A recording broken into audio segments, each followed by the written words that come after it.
Peter chapter 3 tonight. We're going to look at verse 7 in just a moment. 1 Peter chapter 3 and verse number 7. And before we do that, just a couple things of note. One would be, as you see, you guys will pull up the slide there. In just a couple of weeks, we have our night of worship, and we've asked you to partner with us in what we're calling Operation Orville, which is just getting a door knocker with the plan of salvation and information about our church, and then there's a sticker on the front about the fall night of worship that will be at Orr Park there, right in downtown Orrville. A few of you were asking about where that's at. If you just Google the park, Orr Park, it's kind of in the main entrance there, and then it might even, if you Google it, Schmidt Hall, SCHMID, you'll be able to find that. So you at least can talk intelligently about that place if you're going to invite people to come there and meet with us. But just wanted to share just a brief anecdote. So we were out Friday, a few of us, just kind of getting the ball rolling and getting a feel of the town and passing out those flyers. We got, I don't know, at least several hundred doors done. We're just hanging them. We're not really trying to knock or engage unless they're there. But one of the men that was at the door that I talked to, he had just seen that morning one of our yard signs out. I said, hey, I think I saw something about that downtown. So it was cool, that kind of 1-2 punch. Brother Moore's kind of overseeing that, and he and his boys had put out a bunch of yard signs. So just pray about that. Pray for that, and then if you would, just stop by. Andrew will be back at the table. He's kind of taking the lead on that, Brother Moore. And you can pick up a sheet, and we'd ask you just to, all you do is just grab some door knockers. You go to those doors, you just hang it. I mean, literally, that's it. I think any of us can do that.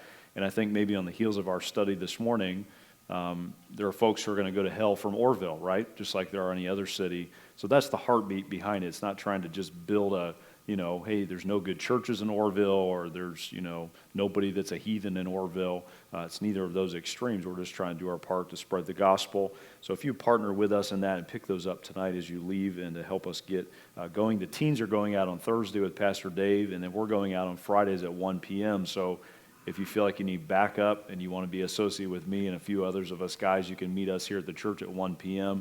On Fridays these next few weekends as well. We'd love to have your partnership in that. All right, and then the other thing would be this. Just make note of our anniversary Sunday again and pray about that. Be here. Don't forget, Saturday, 5:30, we have our service here, and the meal to follow will be in the classroom wing. And again, you don't need to bring anything just with current kind of environment and climate as far as health things and otherwise. We're just going to host the meal as a church. But if you're willing to help in some way, you could see Michelle Hinkle or one of our other deacons' wives, and they can help you with that as far as a spot maybe to either bring something, a tray of something, or just help serve that day.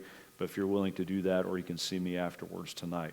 All right, 1 Peter chapter 3, let's look at verse 7. We're going to look at the verses that follow this verse, but we'll read just verse 7 and then ask the Lord to help us in our study tonight. Likewise, you husbands, dwell with them. Who's the them? Their wives.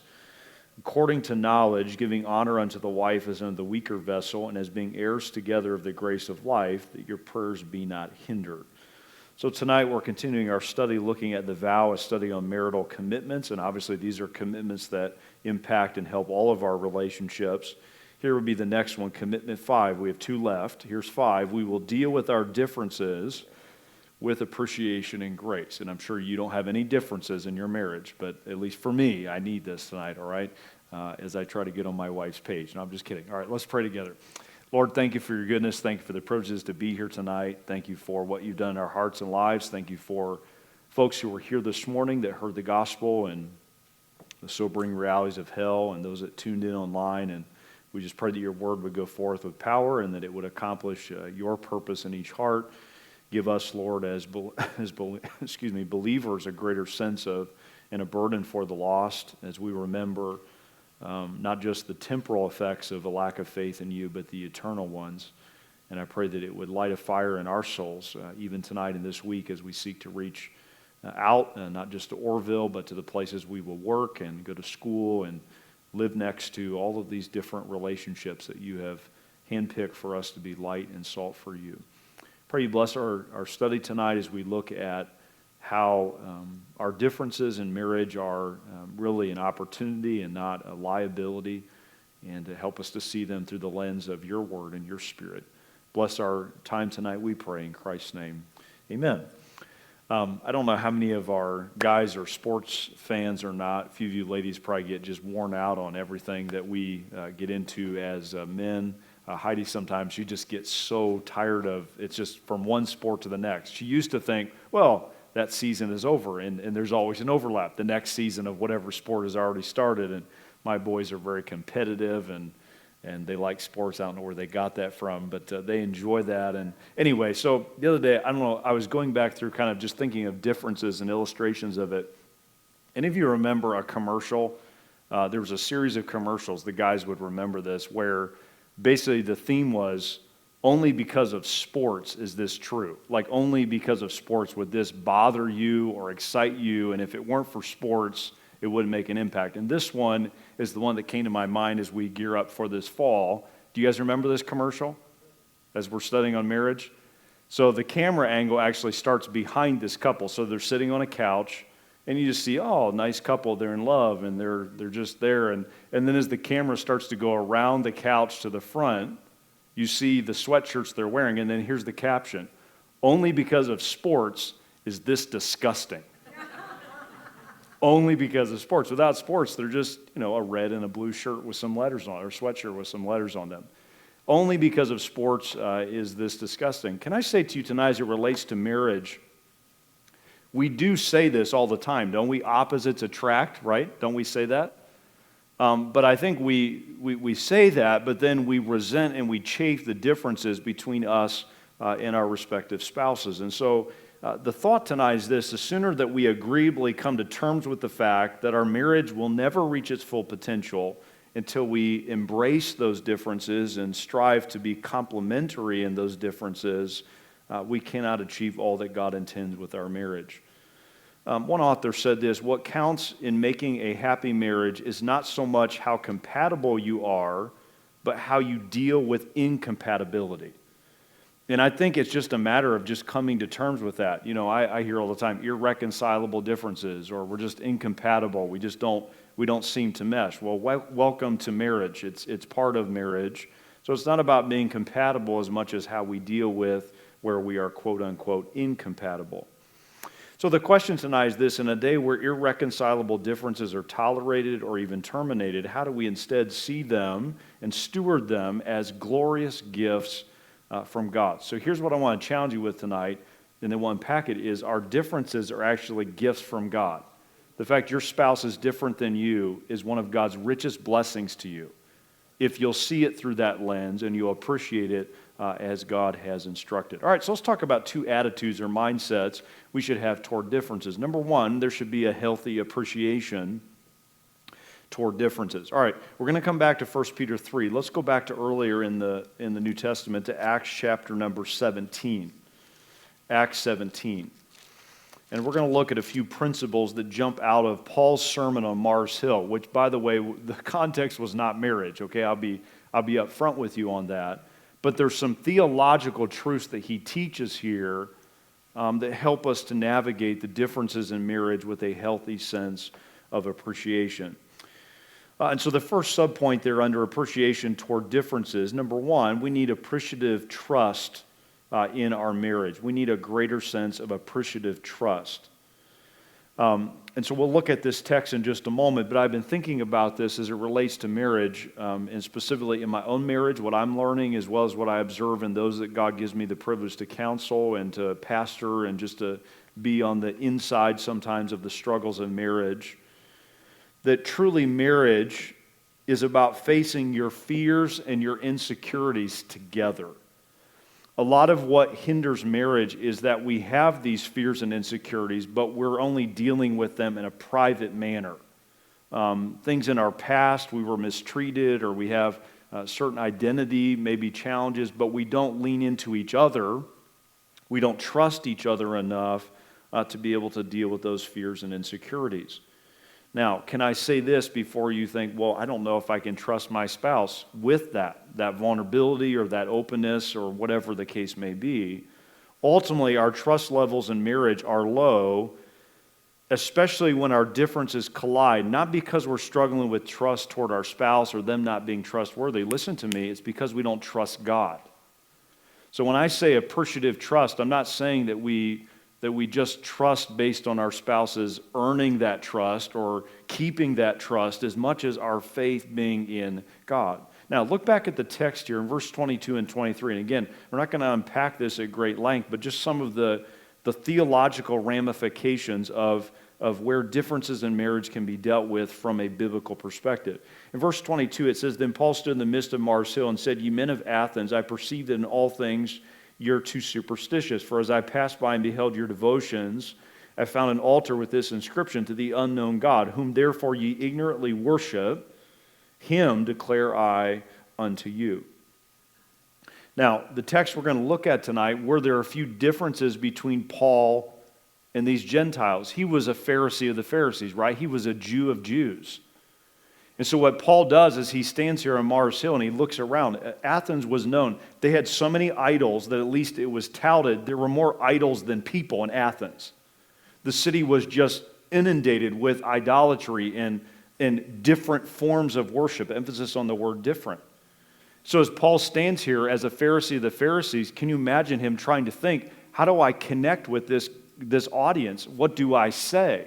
His heart was moved and his lips began to move. And so Paul looks here for some common ground or common interest to build a foundation upon which he can preach Jesus Christ. And so as he looks at the landscape of idolatry before him, he remembers an inscription he had seen that they were familiar with, to the unknown God.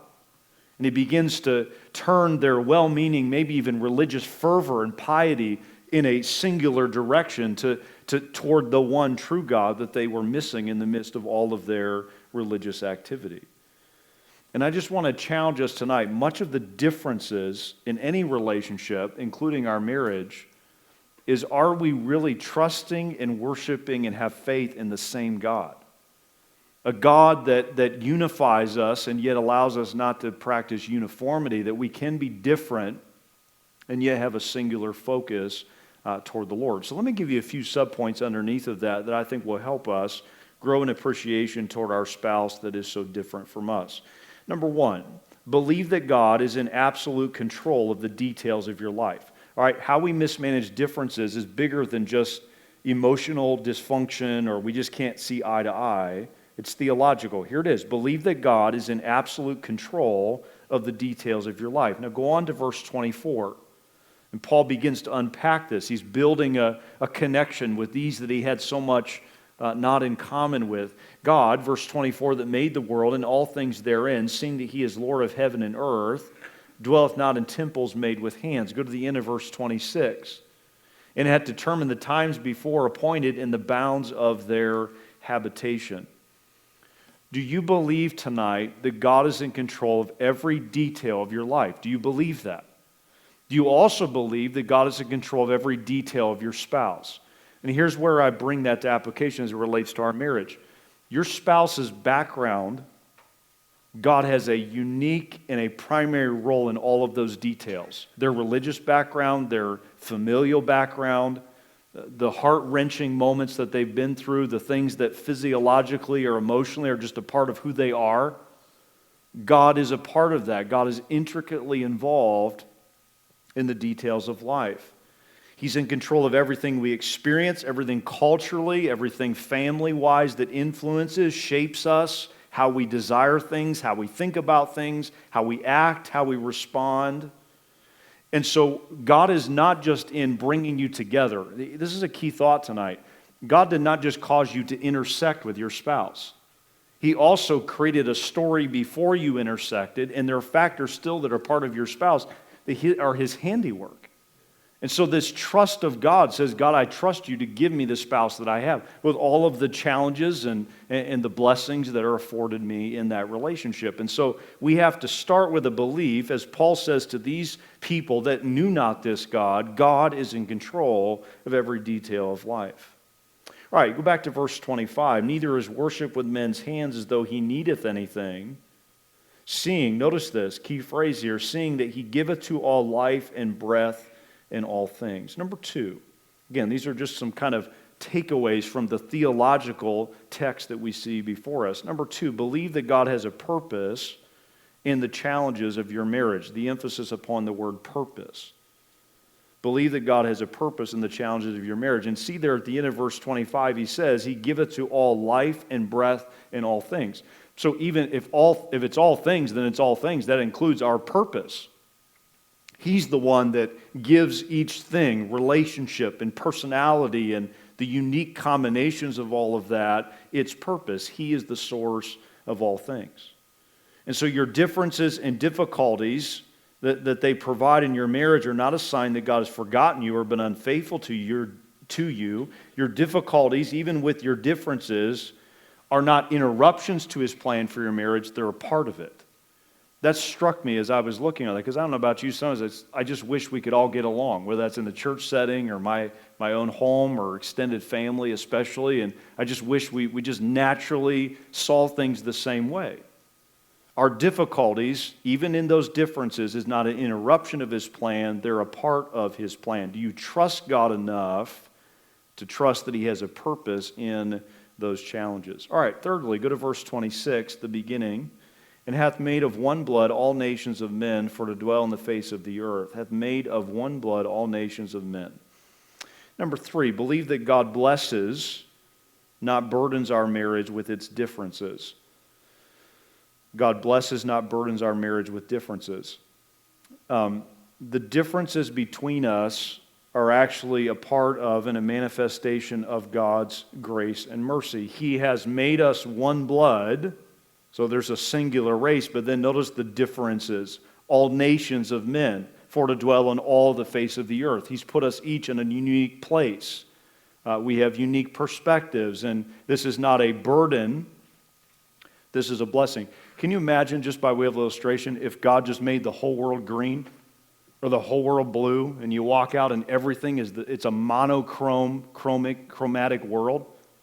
Aren't you glad for the variety of God's creation? And I think sometimes we resent, listen to me, the variety even within our own relationships, that everybody's unique, and it's like we resent that. God, why isn't everybody like me? Okay, do you really think the world would be better if everybody was just like you? Probably you tempted to say that. But aren't you glad for the variety even in this room? A few of you are nodding your head when I ask you that question. The variety is the glory of God's creation. And so in marriage, instead of chafing under that, may we instead celebrate that and appreciate what God has done. So we see Paul here saying, I'm not necessarily just like you, but we are one race, we're one blood, and God has made us and then uniquely positioned us in our area of the world. And so this is also applicable in marriage. All right, verse 27. That they should seek the Lord, if happily they might feel after Him and find Him. This is one of my favorite verses in Paul's preaching, the few texts we have of him preaching publicly, that they should seek the Lord, if happily they might feel after Him and find them. Notice this, though He be not far from every one of us. Lastly, here in this section, believe that God is present with you in the struggles of marriage. Believe that God is present with you. Paul is arguing here that God's absolute rule over the intimate details of our lives don't make Him distant and unapproachable, like some great chess player in the sky. In fact, Paul is actually presenting the opposite here. God is in the middle of the details of every relationship, including our marriage. He is near. He is engaged. Not only has God determined the situations and relationships in which you live, but He is with you in them. Wouldn't that be... God could still be gracious and just say, okay, you're stuck now with this lot or this responsibility in life, this relationship. But God says, not only am I going to put you there, I'm going to be there with you in that. And so Paul here says God is nigh to us, God is close to us, if we will but feel after Him. So here's the question by way of application, and we'll move on. Are you willing to trust and not question and doubt a God who has handpicked a spouse for you that is uncomfortably different than you? Here it is, until you remove the doubts you have toward God, you will continue to be divided with your spouse. And whatever other relationship, respectively, that may apply to your heart and life tonight. Until you stop doubting God, you will never have unity with that person. Do you trust Him? Do you yield to Him in that relationship? All right, now let's talk about a few, number 2. So we have, first of all, appreciative trust. Now let's talk about appreciative strategy. So what I did in each of these two texts we're looking at tonight is we break down the text for a moment, or at least the implications of it as it relates to marriage. Now let's talk about specific strategy. Pastor, how do I, and me asking you, how do we have the right strategy in our relationship that is so different, that each of us are so different? The other day I was reminded of a story Heidi and I were talking about. We have folks that we know, I think Brother Yoder may know them too, that they both have sleep apnea. They have, especially when they're sleeping, they struggle with breathing instead of on CPAP machines, you know what I mean by that? And one of the problems that they have, those have hoses and cords and things, right? Is they both have these, they wear at night, and because of their breathing, sometimes especially when they're breathing more shallowly, they get almost violent. So they're sleeping in a bed together with all these hoses and straps and, mask, and they wake up in the morning and it looks like they just wrestled all night. Like it's just this crazy entangled mess of hoses and cords and things.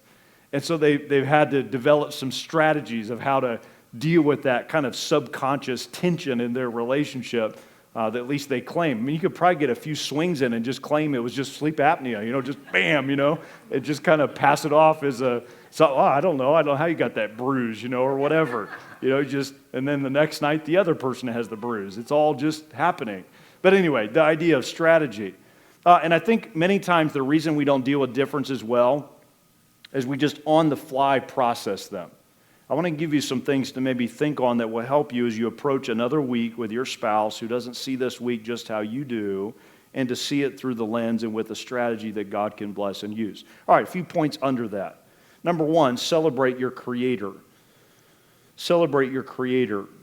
And this point came from an article I was reading. The author said, the more you look at your spouse and see the imprint of God's fingers and are amazed, the more you will be able to resist the temptation to try to remake him or her in your own image. The more you see divine beauty and divine glory and the differences between you, the less you will be irritated by them. Here's the bottom line, he says. The more you look at your husband or wife and honor God as Creator, the more you will tend to esteem and appreciate the person you live with who is so incredibly different from you. That's the mindset. Man, God, you made them, and it's different than me, and I'm going to view that through the lens of worship and gratitude instead of resentment. Celebrate what your Creator has made. Number two, refuse to see the differences. This is a key one tonight. Refuse to see these differences as right or wrong. Man, this is a hard one. I try to practice what I preach, and I have to admit this one is hard for me, both in my relationship with Heidi, but also just in leadership and as a dad and other relationships that God has in my life, because I tend to view everything as my way is right, and if you don't agree with that, we both know you're wrong. That's just how I'm wired. I tend to feel that way about it. And I think many times if someone is not like us, we tend to convey that even subtly as you're wrong. And many times we create issues, we create tension that is unnecessary instead of just, you're different than me, and that's okay.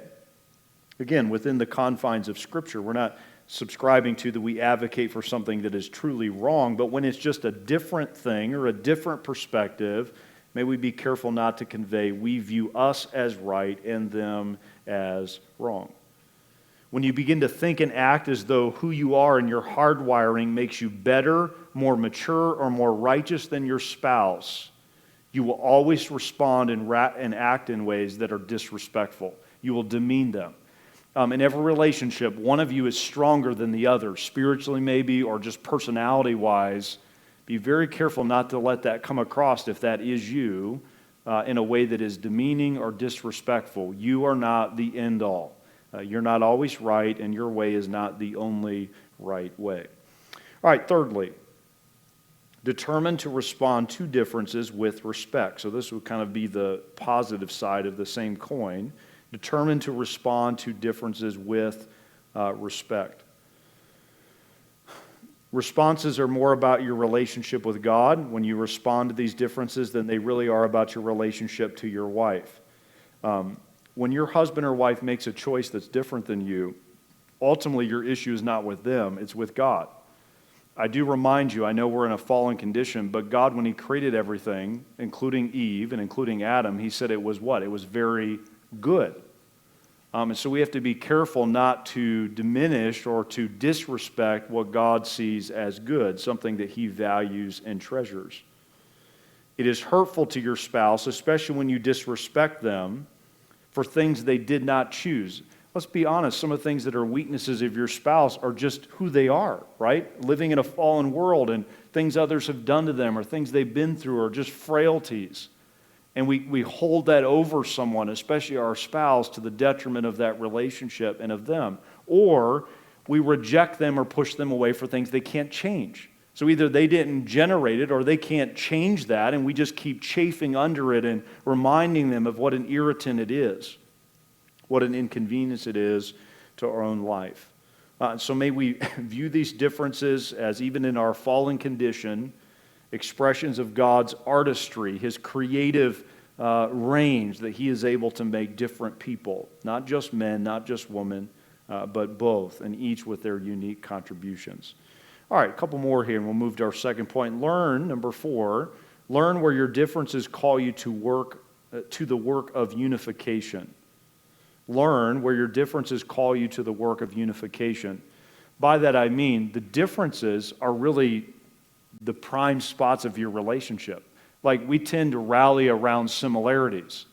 Well, we just click in this area. We like this same thing. That's a bonus. That's a blessing of the relationship.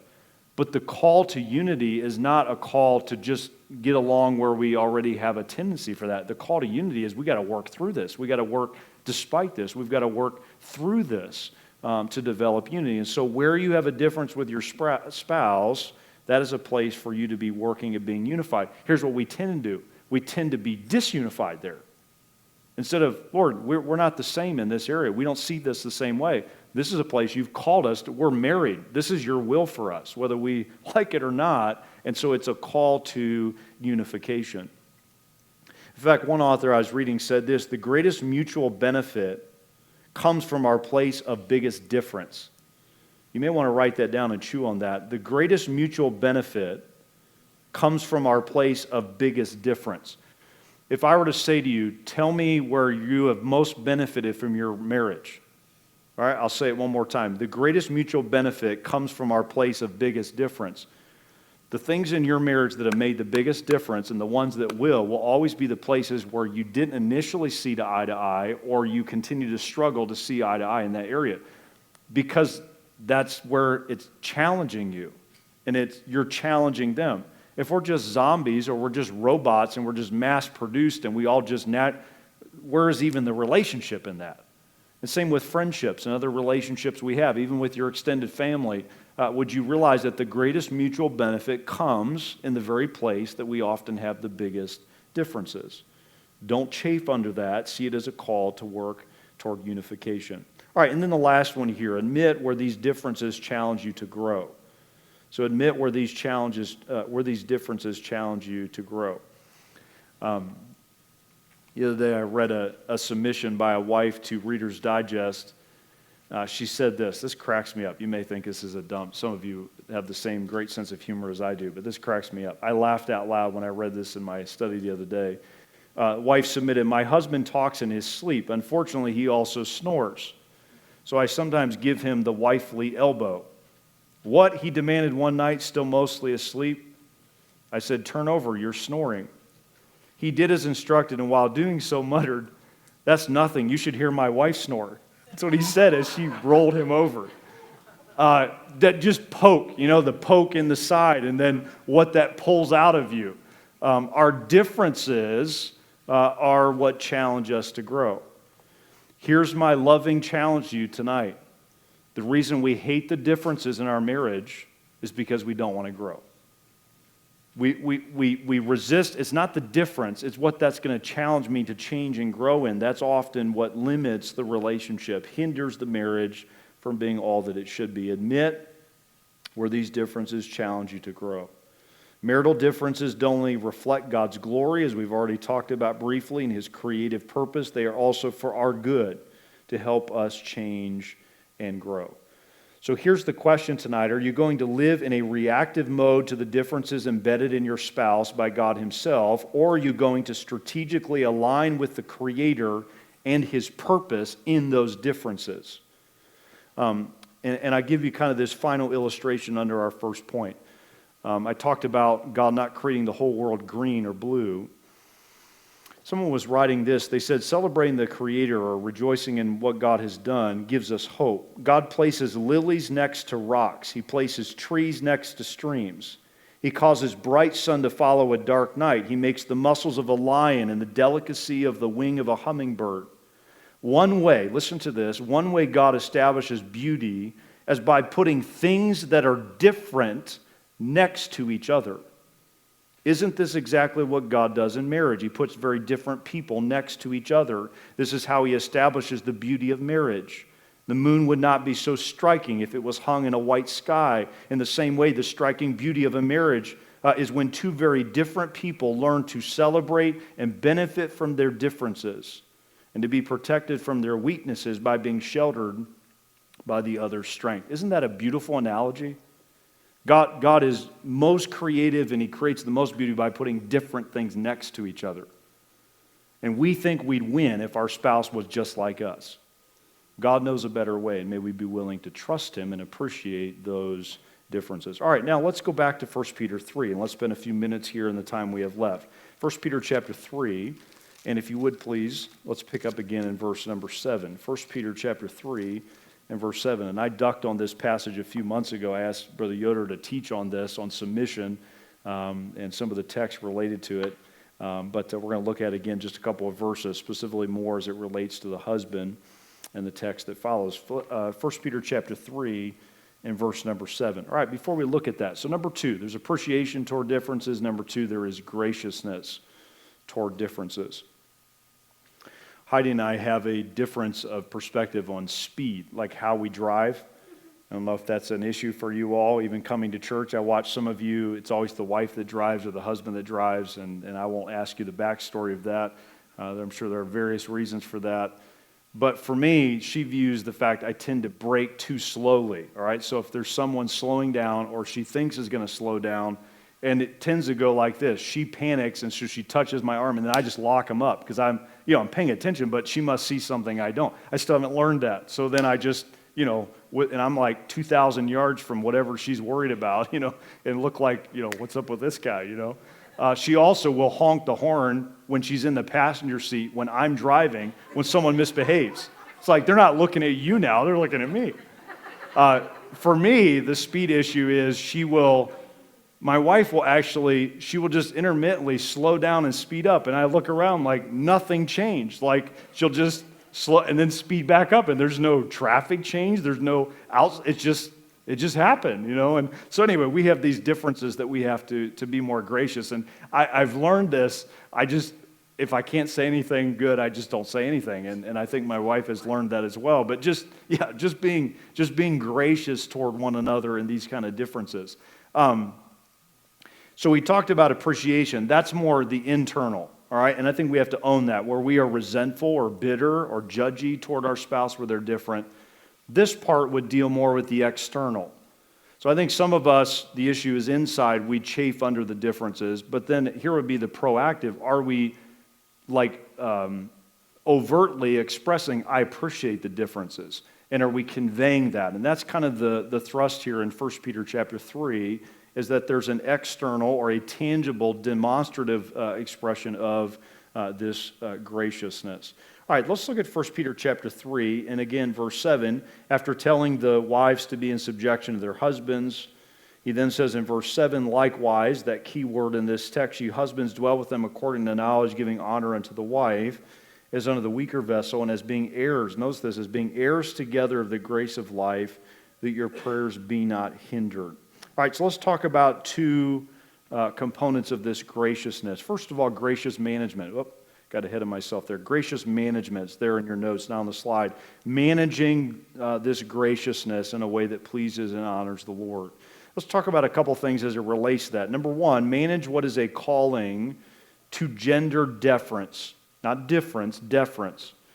Manage what is a calling by God to gender deference. And we see this word knowledge that's used here. Did you see that? Dwell with them according to knowledge or in an understanding way.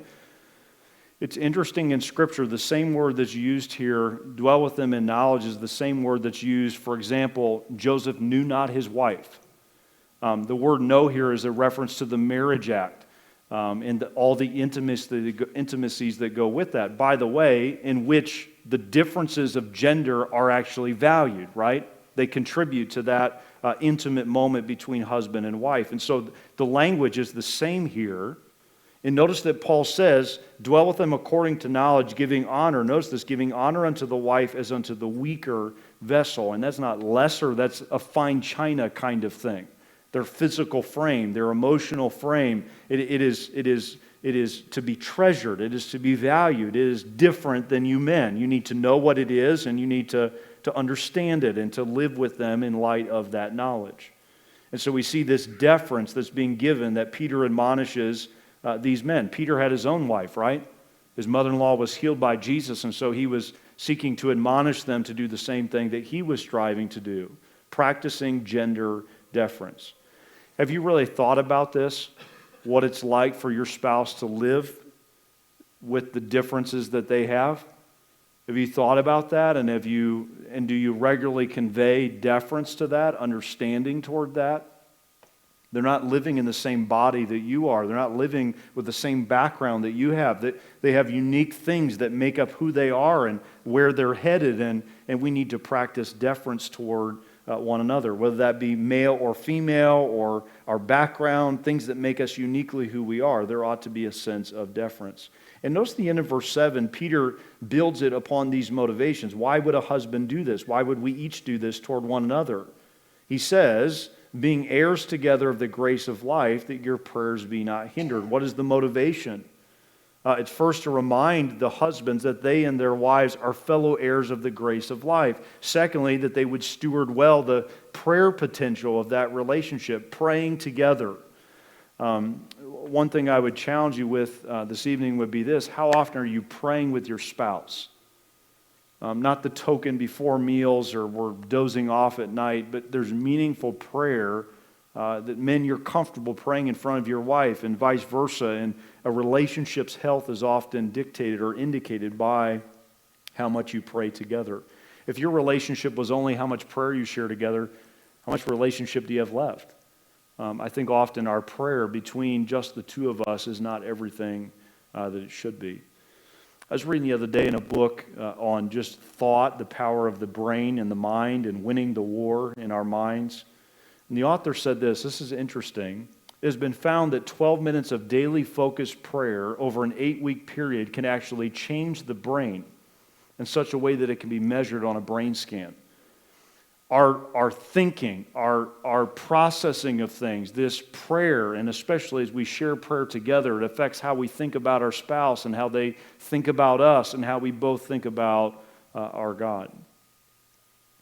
One commentator said this in relation to verse 7, the sighs of an injured wife come between a husband's prayers and God's hearing.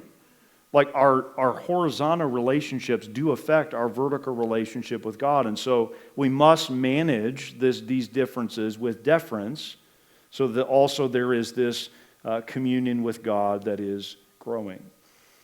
All right, verse 8.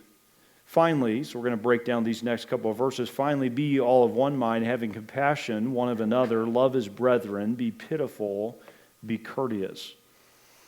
We see also in this spirit of deference that the best way to handle differences is to be compassionate, the idea of suffering with differences, suffering with them. You've probably heard this before because I've had to learn this as a pastor and as a husband and dad and other areas that I have relationships. Someone said this, in fundamentals, unity, in non-essentials, liberty, and in everything, what? Love. And so we need to be expressing that to one another. Yeah, in the fundamentals of the faith, we must have unity. In non-essentials, we give each other room with liberty. And lastly, in everything, there's always love. We're always loving. We're always loving. We're always loving. That's how we give deference to a spouse is so different from us. Any of you ever seen, I'm thinking of the cover of the book, Men Are From Mars and Women Are from where? Venus, by John Gray. I can see the picture, the front of that book, the image on the front of that, the original, the first publication of that book. Can I just say to you sometime, and I don't agree with that, by the way, we are very different. But men are not from Mars and women are not from Venus. We're both from where? We're from God. God made both of us. Therefore, and I've told you this 1,000 times if you've been here for any length of time, God's will is never mutually exclusive. If He made a man and He made a woman and He said they can do it together, we can. But we have to do it His way, and it has to be with this tone of deference. Gender distinctions are good and complementary when we're aligned with God's Word. All right, verse 9. Now he breaks into some of the negative things we tend to be prone to in the midst of differences between us and brethren, not just at large, but in our own home and marriage, not rendering evil for evil or railing for railing, but contrariwise blessing, knowing that you are thereunto called, that ye should inherit a blessing. All right, number 2, jot this down. So manage what is a calling to gender deference. Number 2, manage what is a calling to verbal restraint. So our calling, this management with grace of these differences, there's first deference. Number 2, there is verbal restraint. Where we tend to get ourselves in trouble is we feel like if we have a difference in our marriage, we have the right to then dialogue. And by dialogue, it's not in a friendly manner or a gracious manner. We begin to lob these verbal assaults and these reactions toward the other person. I would just remind you, as we just studied through 1 Peter, Peter is writing to a group that's dealing with severe persecution. And if Peter can admonish these believers to not render evil for evil, and it's not she looked at me wrong or he forgot whatever that he said he was going to do, we're talking outright persecution. If Peter could said not rendering evil for evil, then we in our own marriage, especially if we're married to a believer, there's no reason that we can't take these same admonitions to heart. As Christians, we're called not to react or to respond. We're called to bless. We're called to give to them the gift of verbal restraint. And unfortunately, we sabotage the shared blessing that he talks about at the end of verse 9. You should inherit a blessing. We undercut that shared blessing in our marriage that we could receive when we verbally lash out at one another or we lash out at someone else for which we have a difference. And so may we be willing to practice verbal restraint. Verse 10, he goes on, for he that would love life and see good days, let him refrain his tongue from evil and his lips that they speak no guile. The one who wishes to enjoy life, and not as in John where it says, don't love your own life. It's not talking about that. It's saying just live life the way God intended. If you want to do so, you have to refrain your lips from speaking evil. One of the things that scares me or concerns me is not just what we say, but how we say it behind closed doors.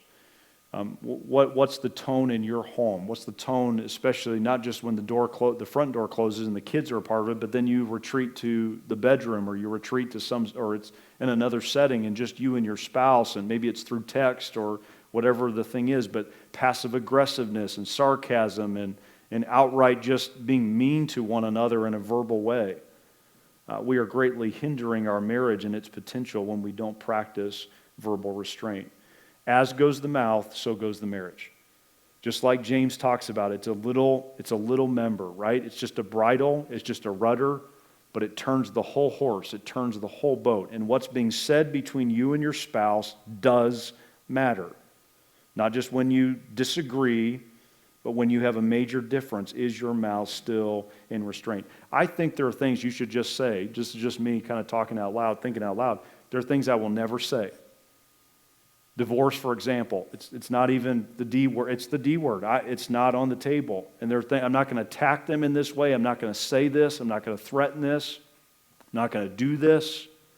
Put some things out of bounds that keep your marriage on track on the verbal front. As goes the mouth of you and your spouse, so goes your marriage. All right, verse 11. Let him eschew evil or despise, hate, revile it. Let him eschew evil and do good. Let him seek peace and ensue it. Number 3, manage what is a calling to pursue peace. Manage a calling to pursue peace. So he's not just talking about speech, but now even our deeds, that our deeds need to be promoting peace. There are times where we need to stand against evil, but I think as it relates to our marriage, this would be true. sometimes evil done by our spouse when they're down, they're tired, they're just edgy, they're fearful, whatever the specific thing, sometimes the best thing we can do is to provide no opposition to that evil. As he says here, notice, let him eschew evil and do good, is to either do something positive in response to that, what they're doing or saying, or do nothing at all. Often the best way to kill evil is to provide no obstacle or resistance to it. Its sting is withdrawn. It meets no opponent. It's almost like at some point that person is just swinging in the air. There's nothing or no one that is reacting back to them. Sometimes that's the greatest gift that we can give to our spouse in marriage, is to simply seek peace no matter what mood they're in or not in. And so we need to be faithful in that. Manage what is a calling to pursue peace. All right, and then lastly, verse 12. For the eyes of the Lord are over the righteous, and his ears are open unto their prayers, but the face of the Lord is against them that do evil. Lastly, manage what is a calling to vertical alignment. Vertical alignment. We must align with God. We must make sure that our marriage is aligned with God as well. And what's convicting to me is God sees us, notice, but his face is against them that do evil. It is primarily referring to the persecutors of God's people, but evil is evil, right? God will withstand anyone who is aligned with evil. He will resist that. He will provide friction to that wherever he finds it, including whether it's in the home or marriage of a saved person or a lost person. He is our enemy. He is our foe when we align against him. May we be in line with God. The most important question is not how do we get aligned as spouses. The most important question is, are we aligned with or against God? I've just found when two people are striving to be aligned with God, they tend to get along better. They tend to move in the same direction. And so it's not about getting them on your page or you getting on their page. Are we on the Lord's page? So the question would be, what if instead of resisting the differences in your marriage, you determined to graciously harness the God-intended potential in them? Would you align with God, the God who created the differences? Would you align with him to do things the right way? All right, let's spend a few minutes in conclusion in gracious strategy. Number 2, so we talked about managing things as 1 Peter gives us, chapter 3. What now is our practical strategy? Let me give you a few things as we finish. Number 1, face reality. Face reality. You and I need to own where our differences are not being managed properly. We can't be in denial. We can't just hope they'll go away or let's wait a little longer to work on them. We have to be willing to face reality. I heard this the other day. I think this is so good. The honesty of the Bible is not softened by its hope, and the hope of the Bible is not negated by its honesty. Can I read that again? The honesty of the Bible is not softened by its hope, and the hope of the Bible is not negated by its honesty. Basically, here it is. You can bring it all into the light with the Word of God and still have hope. And you don't have to keep it in the darkness to have hope. Just bring it out. Be honest. Own where your relationship is at. Own where maybe not just your marriage, but other relationships are not what they should be. Face reality. Bring it into the light, even if it's kicking and screaming, and let God's truth and spirit help you grow in this area where differences are being misstewarded. All right, number 2, deal honestly with your anger. One of the main manifestations of mismanaging our differences is we get angry. You ever struggle with that? Am I the only one in the room that struggles with that? Differences tend to produce the split hair trigger reaction often moves in the direction of anger. I heard the other day someone was describing, they said this, you know your wife is angry because there are more pot and pan percussion than normal. Have you ever had this, guys? And you can sense, I'm flying in the dark here, but she's not happy with me. He says, so you go into the kitchen and ask her what is wrong, maybe rather timidly, but she replies rather sharply, nothing's wrong. You respond, honey, I think you're angry about something. Probably not the right response. So she responds, I'm not angry. It makes me so mad when you accuse me of being angry. That was her response. I'm just trying to get dinner on the table. It'd be helpful if you leave me alone or let me do what I need to do. You say, I think we need to talk. To which she replies as she turns her back on you, you don't even want to talk to me right now. You don't even want to do that. Have you ever had that? Or you're the one. It's not just the ladies but us guys. Dealing honestly with anger, being willing to own where we are at fault in that area. You and I need to admit and confess where our hearts have been irritated, impatient, angry, and we need to own the wrong things that we've done and said. And if you're not willing to do that, there's no way forward. I regularly hear this testimony. One spouse is revisiting something that was said or done in anger from years ago, and it has never been resolved. And they just get in this cycle, and it comes up every time they have an argument. And the weight just keeps piling on as something new is added. They're not dealing with what has been said or done in anger. You have to own it. I have to own it. The relationship will never be free to grow and change until we own this. Deal honestly with your anger. Just a sidebar quickly. If there's a way to be righteous in your anger. Be very strategic with your anger. I think sometimes we get so into petty things that we overreact to things that just suffocate the relationship. Be very careful to only get worked up about something when truly God has led you to do it. Many times we start nitpicking on minor things that really don't matter, minor differences. We're wasting anger. We're infusing too much anger in the relationship because of that. And so let those little things go. Be very careful in how you deal with anger. All right, thirdly, a couple more here and we're done. Communicate in ways that are wholesome. Often we are more worried about what we want than what the other person needs. And that could be in words. That could be in other ways that we communicate in our body language. But we're communicating focus more on what we want than what the other person needs. Do you know what wholesome words are? Do you know what wholesome communication means? It is others focused and it is others directed. Am I saying this in a way that's going to bless, that's going to give life to my spouse, that's going to refresh and encourage, maybe challenge, but in a positive, constructive way? Am I speaking wholesome words? We have to seek that. We have to strive for that with our tongue and with our mouths, making sure that we're communicating in a wholesome manner. Next, run to your God-given resources. This would involve run to your God-given resources. This would involve being open with your relationship to others that God has put in your life. I think a lot of times we're trying to do marriage just on our own, and we just go home and deal with our marriage, just the two of us. We're not tapping into other relationships that God has given us. Our marriage is never meant to exist in isolation. I notice this, don't you, with new couples?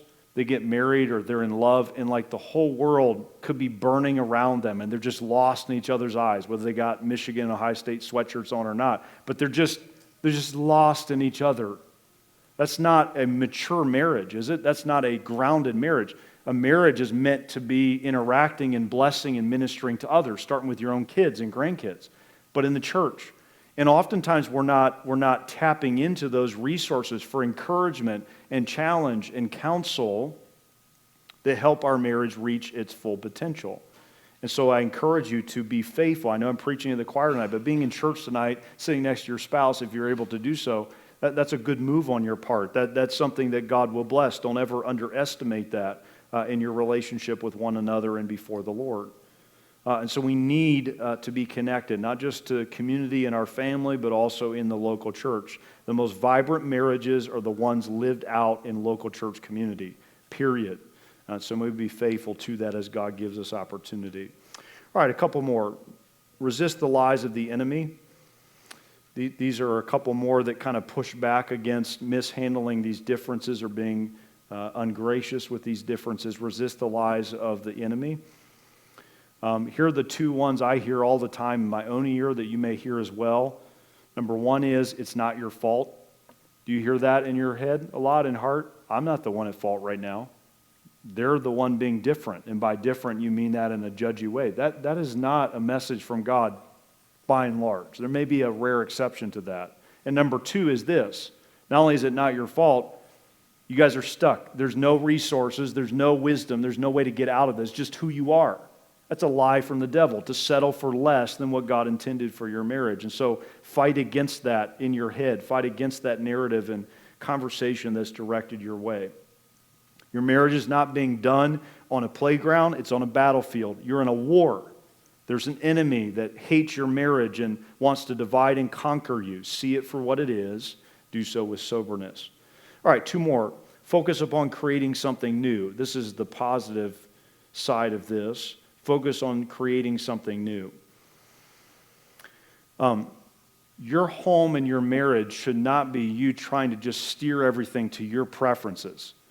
Okay, I'm trying to convince him or her to do it my way. And basically what you're doing is trying to steer it toward old hat or what's familiar to you. Could it be God brought you together with your spouse to start and create something new? Those of us who God has blessed us with children or grandkids, isn't that an amazing thing? Others are yearning for that and praying for that. There's something about two people coming together and creating something new, and even the differences between contribute to that. God never intended your life to be you trying to tilt everything your direction. He wants it to become one flesh where people can't even imagine the two of you apart because of the new thing He's creating in the two of you. That's the agenda. That's His purpose. Not to make her like you or him like you, but to take both of you in a whole new direction. Last verse, go to Matthew 18. And this verse I love as it speaks to, in the immediate context, the local church, but obviously two spouses, a husband and wife, are a part of that body. Matthew chapter 18, and I've mentioned this before, but this is a verse that Heidi and I regularly are convicted by and inspired by. Matthew 18 and verse 19. We see here Christ speaking, and Peter, the author of the chapter we just read a moment ago, that wrote that on the inspiration of the Holy Spirit, probably heard these words. Again, I say unto you that if two of you shall agree on earth as touching anything that they shall ask, it shall be done for them of my Father which is in heaven. And Heidi and I have been often convicted by that, whether it was during the adoption phase, which, to be honest with you, was largely her calling. Prior to even us getting married, she felt called to participate in that. And God stirred in my heart in that direction as well. The planting of this church and other new things that God has done through us, and I don't know what's next for us. But if we can stick this out and if we can appreciate the differences, what new things can God do through Heidi and I? And I ask you the same question. What are some new things? It's not just about getting along and trying to keep the peace and keep what I prefer in my past. What's new for each of us at our season of life if we would get this relationship right? What could God do with us and in other relationships as well? If two of you will agree on earth, that's a challenge. But if we will, notice He says, it shall be done for them of my Father which is in heaven. You're on earth agreeing, and God in heaven answers that. He responds to that. It's all about us being able to handle those differences well. All right, lastly, humbly own your ongoing struggle. Humbly own your ongoing struggle. There will never be a point in your marriage where you can lay back, you can lay down, you can just coast. As long as you're in marriage between two sinners, you're going to struggle. Own that, admit that, acknowledge that, and lean into God's grace and strength to be able to deal with what He has allowed. So the question is this: what if instead of squandering God's mercy with your victim mindset, instead you strategically tap into the unique hues and tones of God's grace that are discovered in the midst of marital differences? All right, I want to show you this last picture. I talked about this once before, but this is a picture of Patch the Pirate, if you're familiar with him, Ron Hamilton, his wife Shelley. And Ron is currently battling, seems like, some of the final stages of onset dementia. He's not an old man, he's a younger man, and yet this has happened to him. And Shelley the other day posted this, and it, I think, speaks to where we would like to land if we can. She said this as she's navigating what her husband, Ron, who's now in an assisted care facility, and they have very little interaction on a day-to-day basis of meaningful connection. She said this: about 15 years ago, about 15 years into our marriage, Ron began telling me that I was his best friend. He told me this often. Now he can mostly only communicate with me with his eyes and his touch. But his words continue to echo in my mind. Sadness and happiness are a chaotic mix in my heart. Why didn't I appreciate this wonderful medal of honor more? Why didn't I enjoy our moments together more? Tears are flowing down my face as I reminisce. All is well. No need to worry about my mental state. These remembrances are good for the soul. And then she said this: the status of best friend is a coveted one and should not be taken for granted. As I think upon it, how could I have been blind and ignorant of its implications? Ron was a faithful husband for certain. He was always the same gentle and sweet temperament. He was the physical rock for our family. He even remembers special anniversaries I'm ashamed to admit more than I did. Then why did I sometimes get upset for him for being a saver when I wanted to spend?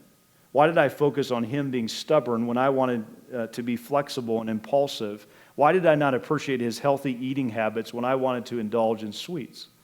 I can't even think of one good reason. Now that he can't save his own money, can't control where he goes, and can't even control what he eats. And then she gives this loving admonition. My friends, be careful what you think about your close loved ones, especially your husband or wife. Focus on the reason you married them in the first place. Don't heap coals of fire on their heads because of their faults. I'm fully aware that some of you wish you still had your soulmate to appreciate, but numerous unfortunate circumstances make this impossible. And she ends with this. So while you can, make your spouse your best friend. You'll never be sorry. Differences are glorious things. And best friends see differences differently. I want to encourage you to view it through the lens of Scripture, through the lens of these passages we've looked at tonight. See, immature relationships pretend or wish they could agree on everything. Mature ones embrace and even celebrate those same differences. May God help us tonight. Let's pray. Lord, thank you for your word.